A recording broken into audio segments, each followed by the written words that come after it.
이게 진언이라고 하는 거는 발음이 중요하다라고 얘기하는 거거든요. 그래서 해석을 안 하는 거예요. 뜻이 중요하면 해석을 하겠지. 근데 이건 발음이 중요하기 때문에 뜻이 필요가 없대. 그 같은 유사한 발음을 하는 게 최고래. 그렇다면 지금 인도 발음으로 해서 되겠냐라는 생각을 해볼 수 있는 거예요. 자, 안녕하세요. 지금 반야신경 무고진멸도 무지영무득 이무소득고, 그 다음에 보리살타, 보리살타가 의 반야바라밀다고, 반야바라밀에 의지하는 연고로, 보리살타라고 하는 거는 보살, 보리살타, 마하살타, 줄여서 보살입니다. 보리살타가 원래 음역한 거고, 그렇게 해서 보리살타에서 앞에 한 글자 왜 이런 식으로 줄이는지는, 이거는 중국 사람들의 특징이에요.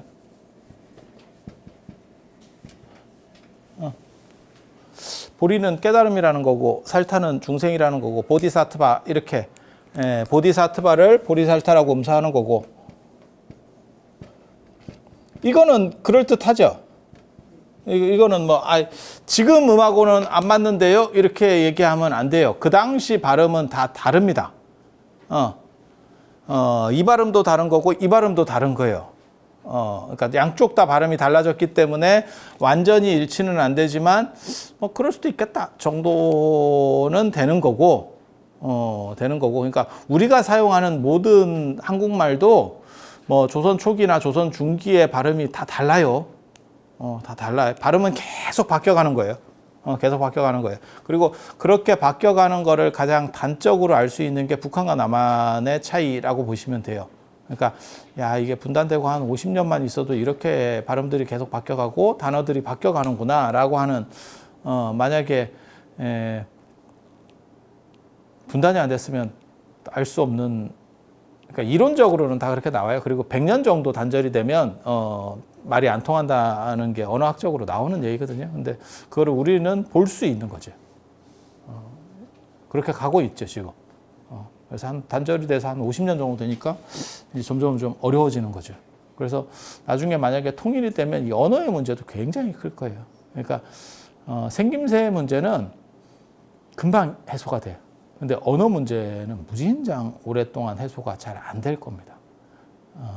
그래서 언어를 듣고 차별하는 문제가 생기겠지. 왜냐면 생김새는 이게 옷 갈아입으면 몇 번만 씻으면 똑같아요. 남한 사람이나 북한 사람이나 원래 뭐 그 사람이 그 사람인 거고, 뭔 큰 차이가 있겠어요. 그리고 지금 보면 굉장히 이렇게 좀 마르고 뭐 이런 것 같지만 영양 상태 좋아지면 금방 회복돼요. 그런 건 금방 회복되는데, 말이라고 하는 거는 연기자들 중에서도 제일 이제 문제가 되는 사람들 중에 그게 있더라고요. 저도 보니까 그게 경상도 사투리를 워낙 세게 쓰는 사람들이 그거를 안 쓰기 위해서, 젊은 애들도 그래서 거기에 의식을 하다 보면 연기가 안 된다는 거예요. 발음에 신경을 쓰다 보니까. 그러니까 서울 사람에 비해서 훨씬 불리한 조건인 거죠.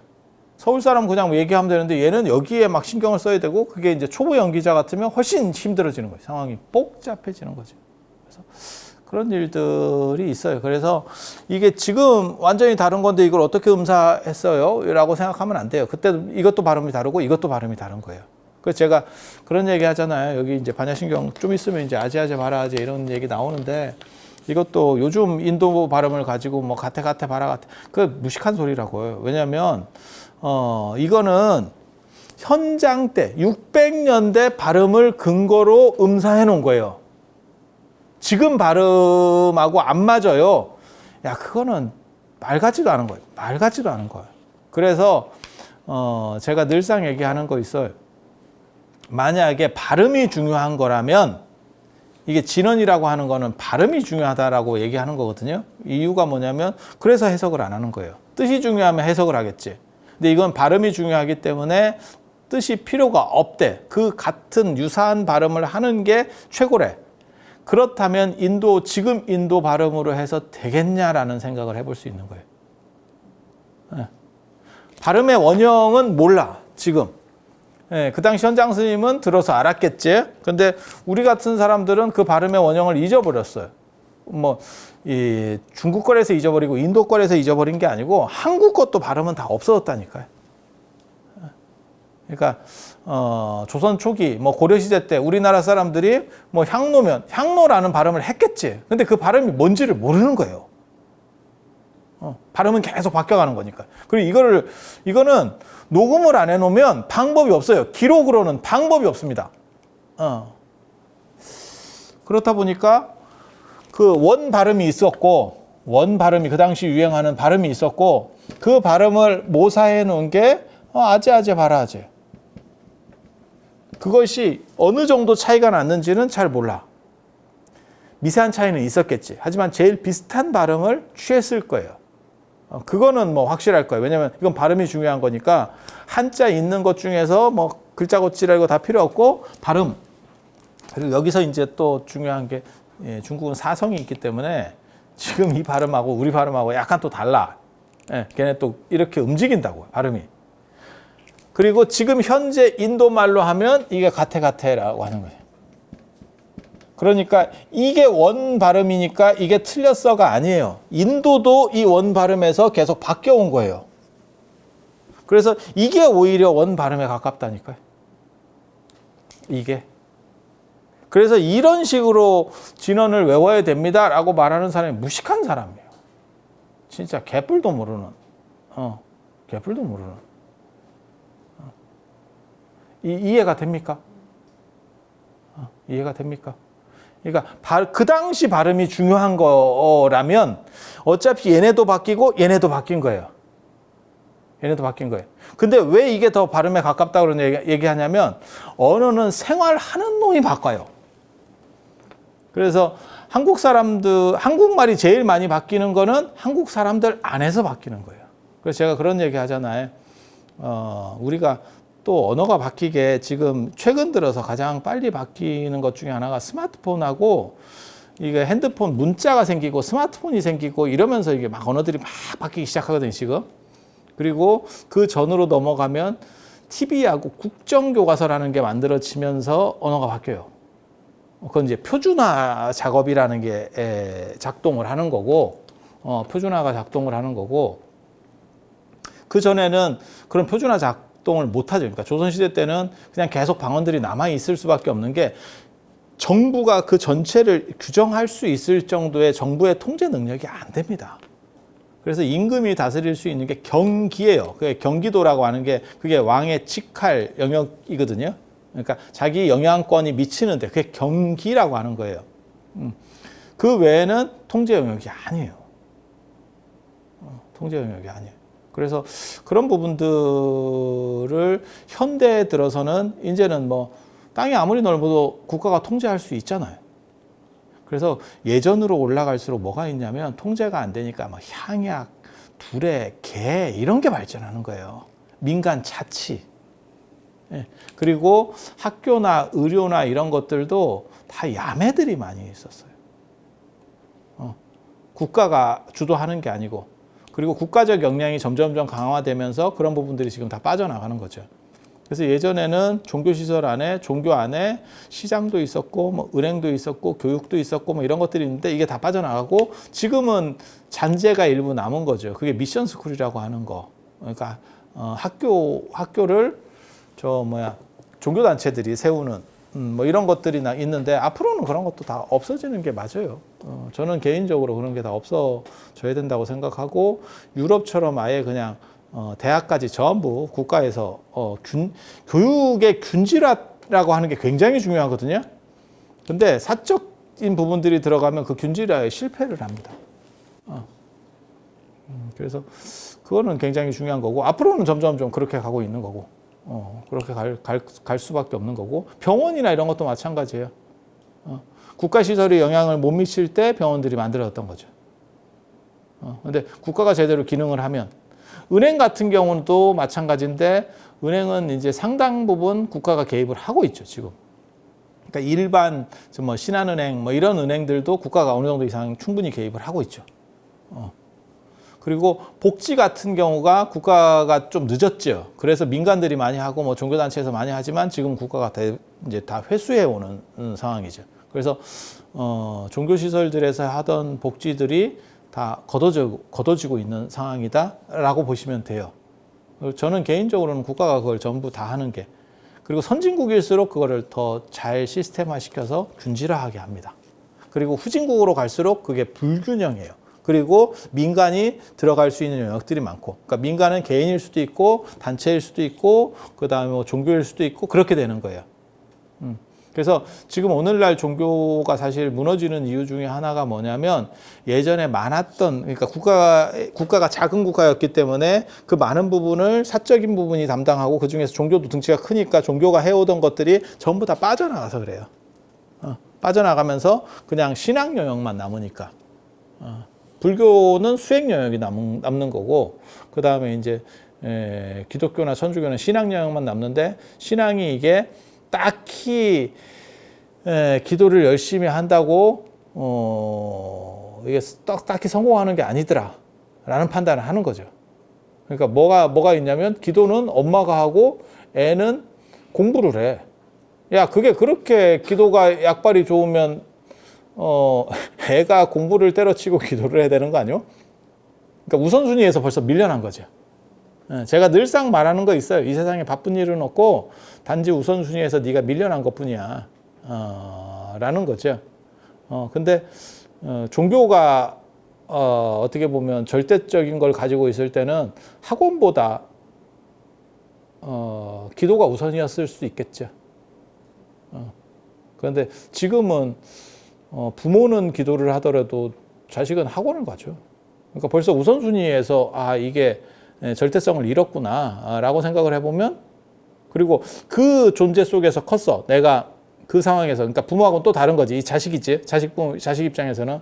그래서 뭐가 나오는 거냐면 20대 80%가 종교에 별 관심 없다. 이렇게 나오는 거예요. 그렇게 가는 거예요. 그러면 이제 종교의 몰락이 나오겠죠. 그래서 불교는 뭐 수행 중심이니까 수행 중심으로만 제대로 안착을 할 수 있으면, 원래 자기 본 모습으로 돌아갈 수만 있으면 큰 문제가 없고, 안 그러면 이제 개신교 골로 갈 겁니다. 우리 살았을 때 그걸 볼 겁니다. 왜? 20대 80%가 관심이 없다가 뭘 의미하는 거냐면 30년 뒤에는 골로 간다. 이 뜻이에요. 딱 이 뜻이에요. 그러니까 지금 출산율이 엄청나게 떨어졌어요. 이러면 그 다음에 무슨 생각을 해야 되냐면 앞으로 7, 8년 뒤에 초등학교가 골로 간다. 아니 이건 예정이야. 예정. 20년 뒤에 대학이 절단나겠다. 이건 딱 생각해보면 이거는 바꿀 수가 없는 문제잖아요. 그게 딱 나이에 차면서 짝짝짝 움직이는 거잖아요. 그리고 실제로 여러분들은 그걸 겪었죠. 베이비붐 세대, 그때 태어난 사람들은 대학 가려면 박 터졌던 거죠. 그리고 지금은 1학년하고 6학년도 엄청나게 차이가 나요. 야, 이게 딱 봐도 문제가 되겠구나 라는 생각이 있는데, 통계에 80%가 별로 관심 없다. 이러면 그게 30년 뒤에 30년 뒤에 이제 뭐 그게 그대로 닥치는 거죠. 그 관심 없는 사람들은 그러면 이제 전략을 다시 세워야 되는 거죠. 저걸 어떻게 할 거냐, 관심 있게 만들 거냐. 안 그러면 우리 같이 그냥 수행 중심으로 가고 문화 중심으로 가서 문화에 대해서는, 문화하고 수행, 그러니까 자기 개발하고 문화적인 부분은 선진국으로 갈수록 더 커지는 사업이에요. 종교는 쫄아드는 사업이고, 그거는 그냥 세계적으로 봐도 그래. 유럽을 그냥 보면, 그러니까 꼭 우리 안에서 어떻게 이게 될까를 볼 필요가 없고, 저기 유럽은 어떻게 됐냐, 일본은 어떻게 됐냐, 이런 거 보면 돼요. 그게 뭐 그렇게 어려운 일들이 아니야. 그래서 그렇게 봤을 경우에, 아니 유럽은 지금 뭐 성당을 나이트클럽으로 바꿔서 쓰니까, 나이트클럽이 좋대요. 성당을 리모델링 할 때 제일 좋은 게 나이트클럽이래잖아. 왜? 층고가 높아가지고, 그리고 거기 창 같은 게 이런 게 잘 돼 있어서 그게 이제 전구 돌리면 이쁘게 나온대. 그래서 리모델링 할 때 아니 많이 나오는 거예요. 제가 지원해서 하는 얘기가 아니야. 이게 공격적으로 얘기하는 게 아니야. 걔네가 그게 성당이 굉장히 많은데, 큰 데는 인지도가 있고 이름이 있으니까 사람들이, 관광객들이 오는데, 관광객 안 오는 데는 어쩔 거냐는 거죠. 그러면 매각되는 거예요. 절도 지금 그렇게 될 겁니다. 절도 그렇게 될 겁니다. 그래서 시골절에 아마 제 살았을 때 시골절에 한 30% 정도는 거의 없어질 거다. 저는 그렇게 생각을 하거든요. 이유가 뭐냐면 시골이 공동화돼요. 시골에 사람이 없다니까, 아예. 그러니까 잘하면 되는 거 아닙니까? 야, 아예 사람이 없다니까? 뭘 잘해? 시골에 가봐. 내 말이 맞나 틀리나? 시골은 지금 초고령화 사회예요. 70대 이상 어른들이고 몸이 아파. 자기가 몸이 아파. 그리고 그 사람도 띄엄띄엄 있어요. 점점점 이게 벌어지고 있거든. 그래서 그 어른들 돌아가시면 젊은 사람이 내려와서 아유 우리 아버지 고향이고 사는 데인데 내려와 살 것 같아? 안 살아. 못 살아. 이미 한번 익숙해지면 못 살아요. 그거는 어른 계실 때까지 이렇게 잠깐 왔다 갔다 하는 거고 어른 돌아가시면 그래서 시골에 폐가 많습니다. 폐가가 많습니다. 그렇게 가는 거죠. 그러면 아예 뭐 인구가 예를 들어서 여기가 뭐 1000명이었어. 그런데 나중에 한 30년 뒤에 100명이야. 그럼 이 사람들이 그 비율로 그대로 와도 살 수가 없죠. 10분의 1로 주는데. 어떻게 살 거야?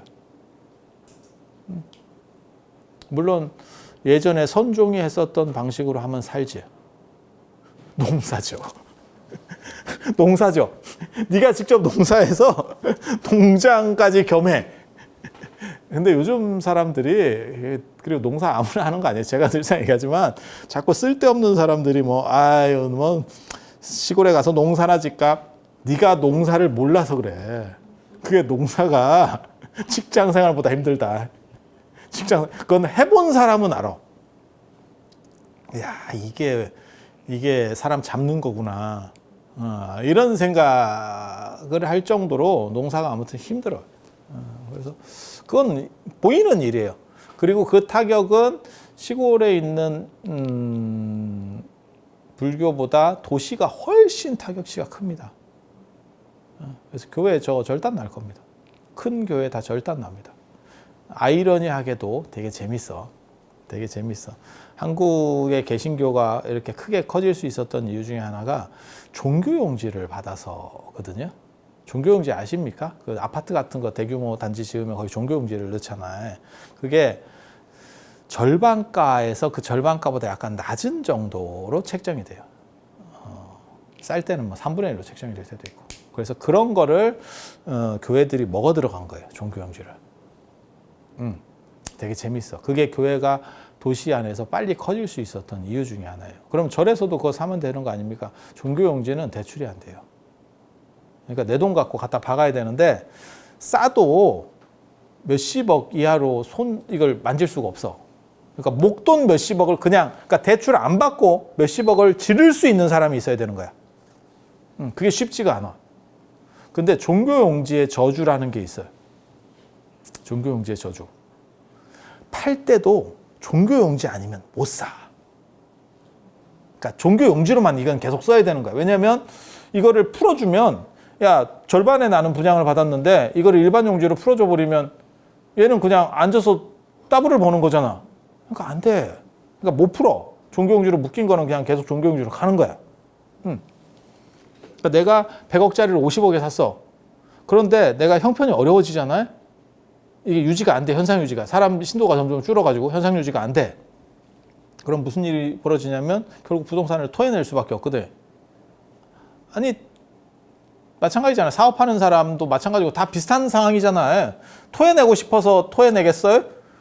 그냥 토할 수밖에 없는 상황이 되는 거지. 그렇게 나오면 이거는 종교 용지가 필요한 사람밖에 못 산다니까요. 팔 때 자산 가치가 어떻게 되냐면 예를 들어서 원래 100억짜리인데 내가 50억에 샀잖아요. 팔 때 10억 받기 쉽지 않아요.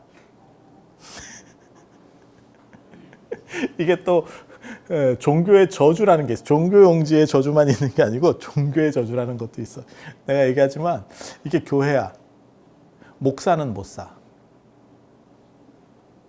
목사가 사서 인수를 하면 제일 좋은 거거든요. 또 나는 이 사람은 망했지만 나는 형편이 좋은 목사예요. 내가 사서 들어가면 되죠.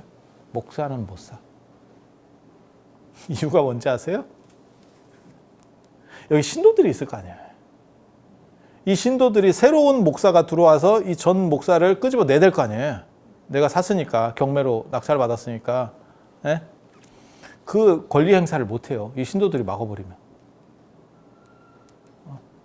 강제로다가 이제 법으로다가 권리 행사를 해야 되는데, 그랬을 경우 이 잡음이 너무너무 커져가지고, 내가 들어갈 수가 없어. 내가 사도. 그래서 절은 절이 잘 못 사고, 교회는 교회가 잘 못 사. 이해가 됩니까? 내가 지금 절을 하나 짓는 것보다, 저쪽에 있는 종교용지 그 절이 매물로 경매로 나왔어. 근데 안 들어가거든, 사람들이. 교회 사람이 절을 살 필요는 없잖아. 그죠?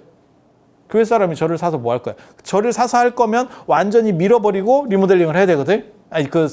새로 건축을 해야 되거든? 굳이 그걸 뭐하러 할까? 이런 생각이 드는 거지. 그래서, 교회 사람들은 절이 매물로 나오면 안 사. 그러면 내가 이제 사면 되잖아. 내가 돈이 있어. 나는 그 정도의 돈을 가지고 있어. 그럼 내가 들어가면 되는데, 들어가면 여기 신도들이 나를 못 들어오게 막아버린다니까.